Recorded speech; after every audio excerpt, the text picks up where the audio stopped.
this all set up, and now it's being a little wobbly. There we go.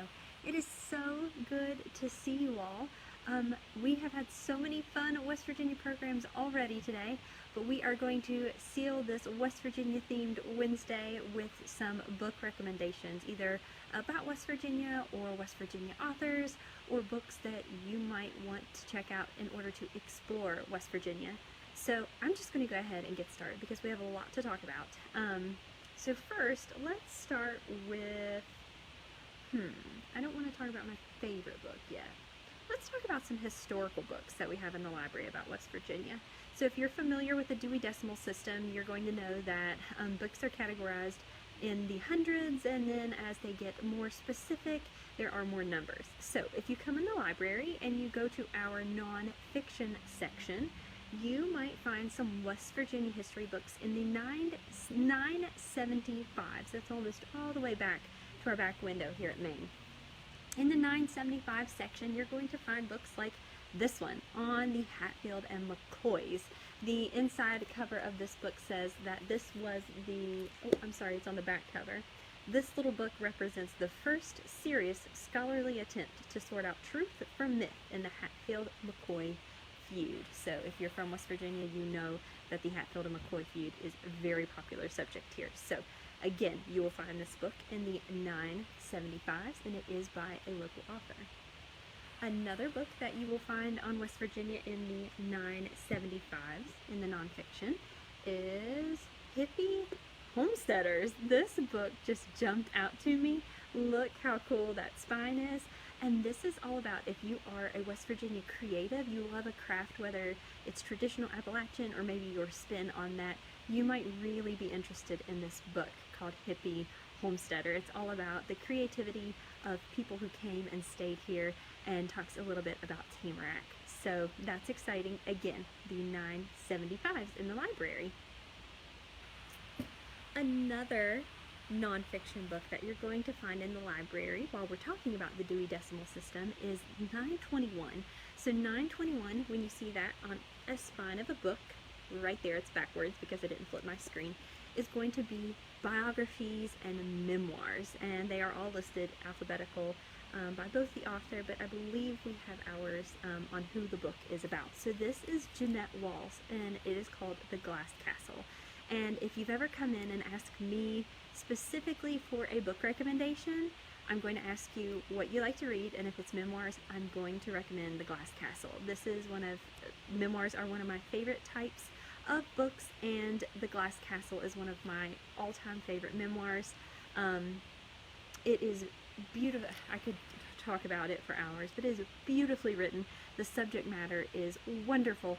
And Jeanette, while not born in West Virginia, was raised in West Virginia. And if you are from West Virginia, or even Appalachia in general, or maybe just you've struggled with the concept of home, where you were from, even if it's not West Virginia, but especially here, if you've ever struggled with wanting to stay here and make the best of home, or maybe get out and explore that complexity, if you've struggled with that, or you've kind of tried to dig through that, you'll understand exactly what I'm talking about, and this book does it beautifully. So The Glass Castle, one of my all-time favorite books, and again, remember, that's in 921 at the library in the Dewey Decimal System.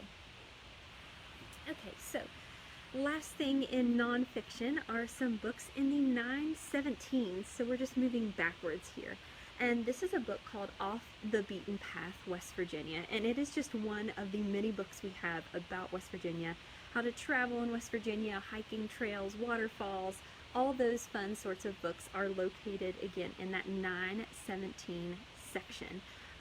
This is a guide to unique places in West Virginia, so if you are trying to keep your travel more local this summer, I am an advocate and lover of West Virginia State Parks, then you might check out one of these books in the 917 section. It's going to help you plan your summer and into the early fall, because if you're from here, you know early fall is a beautiful time to be in West Virginia. And we also have these summer guides available. They are up front if you are here at Maine. We have them right in between our two doors, so you don't even have to enter the building. They're right by the contactless pickup table, but they are summer guides. it says Wild, Wonderful West Virginia on the back, and this is from the West Virginia Tourism Department.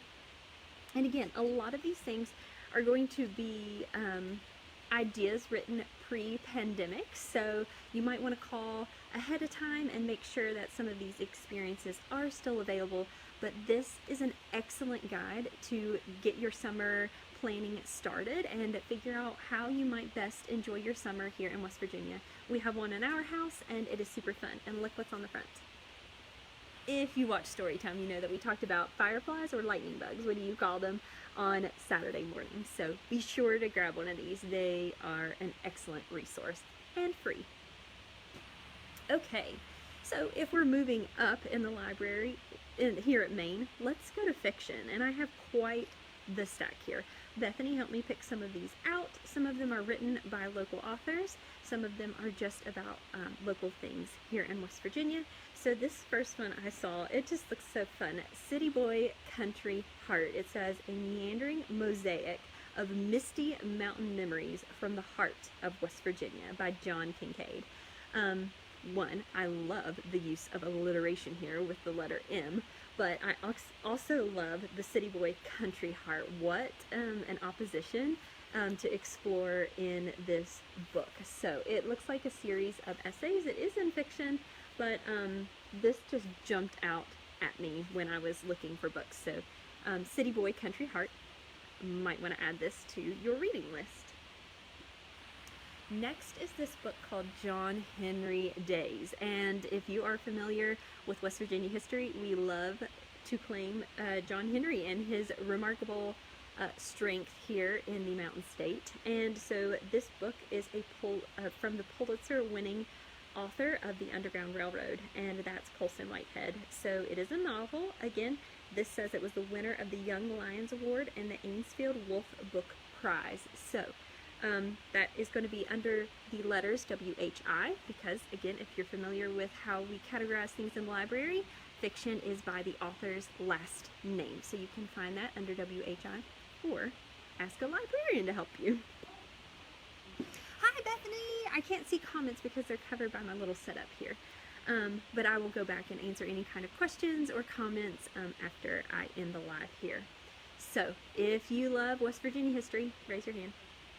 This girl right here. You certainly know about Pearl S. Buck. So Pearl S. Buck was born in West Virginia, raised in China, and so much of her fiction focuses on those subjects. So this was Pearl S. Buck's very first novel. It's called East Wind, West Wind. And just by reading the back and this inside cover, it made me want to read this book. And it also gave me some facts about Pearl S. Buck that I didn't know before. So this one, highly, highly recommend. And I believe it is Pearl S. Buck's birth month. Don't quote me on that, but I think it is. Okay, so Bethany has read this book, and you can ask her opinion on it. And it is called A Killing in the Hills. She said it's very mysterious. And if I do not read a lot of fiction, so I'm not always the best at recommending fiction, but I bet if you ask Bethany about this book, if it would be right for you, she would happily tell you. And if you'd like to find it, it's under the letters K-E-L for Julia Keller. Again, that's fiction, and it's called A Killing in the Hills. Doesn't that sound spooky and mysterious? Okay, Homer Hickam, Rocket Boys, right? But I figured you already knew about Rocket Boys, so I wanted to talk about Homer Hickam's book, Carrying Albert Home. So this is just another fiction book that he wrote. I think sometimes we get so accustomed to an author and their most famous or wildly known book. Rocket Boys is a movie, well, October Sky, but we can't forget that they had other interesting pieces of work that we may not know about as much. So again, this is Carrying Albert Home by Homer Hickam, West Virginia author of also Rocket Boys. Okay, and I honestly do not know much about this book right here, but this is a book about West Virginia, and it says he is a local author. So this is Trenchmouth Taggart. Ooh, The Ballad of by M. Glenn Taylor. Let's read. This is my favorite thing. If you're ever in the library and you don't know what to read, I have not picked this book up before yesterday, and all I need to do is read the back cover. Ooh. In the hills of southern West Virginia, a boy grows up fast. Oh, this lands him in the middle of the West Virginia Coal Wars. But trouble will sniff a man down, and an outlaw will eventually run home. Here, Trenchmouth Taggart's story, like the best ballads, etches its mark deep upon the memory. So that sounds a little mysterious as well. So again, you might want to check this out. It does look very interesting. T-A-Y, last 3 letters of the author's last name. And now, if you are more familiar with me on Putnam Library Live for children's books, that is where we are headed now. And the first book I'm going to pick up is called The Princess and the Pickup Truck. How fun is that? Look at that drawing. So Bill Lepp won the West Virginia Liars Contest, and he is a professional storyteller. We actually had him booked for our summer reading program this summer, but we had to cancel when everything started to shut down, and we are super bummed about that. But thankfully, this book, The Princess and the Pickup Truck, was published by an amazing local publishing company who has given us permission to read this book for our West Virginia Day story time. So I will be reading this book on Saturday morning at 10 a.m. for you all, The Princess and the Pickup Truck. It is so cute, and I am so honored and excited to read this for you all. Okay, another West Virginia author who honestly, a lot of people have heard about Cynthia Rylant, but they do not realize that she is a West Virginia author, and she writes so many fun books for different reading levels. So, along with Princess and the Pickup Truck, we have been given permission by Puffin Books to read When I Was Young in the Mountains on Saturday.